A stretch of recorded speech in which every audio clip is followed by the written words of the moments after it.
அனைவருக்கும் வணக்கம். நாம் இன்று பார்க்கக்கூடியது ஒரு பெயில் வழக்கு. இது மாண்புமிகு உயர்நீதிமன்ற நீதியரசர் புகழேந்தி முன்னிலையில் வருது. இந்த வழக்கு விசாரிக்கிறாரு. அப்போ மனுதாரர் வழக்கறிஞர் இவருக்கு ஒரு நிரபராதி, அதனால் நீங்கள் இவருக்கு பெயில் வழங்குன்னு சொல்லி வாதாடுறாரு. அப்போ குற்ற வழக்குகள் எத்தனை இருக்குன்னு சொல்லி அரசு தரப்பு வழக்கறிஞர் சொல்கிறாரு. அவர் மீது 17 குற்ற வழக்குகள் இருக்குது மனுதாரருக்கு.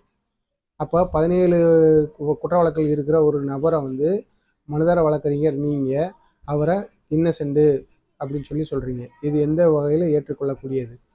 அப்போ நீங்கள் ஒரு பெயில் கேட்குறீங்க, நானும் கொடுத்துட்றேன் அப்படின்னா, நீங்கள் வழக்கறிஞர் கட்டணமாக 10,000 20,000 நீங்கள் வாங்கி பெயில் வாங்கி கொடுத்துறீங்க. அவன் ஈஸியாக வெளியில் போய் என்ன பண்ணுவான்னா மேற்கொண்டு குற்ற நடவடிக்கையில் ஈடுபடுவான். அப்போ 5 லட்சமோ 10 லட்சமோ அவன் அடித்து பிடுவான்.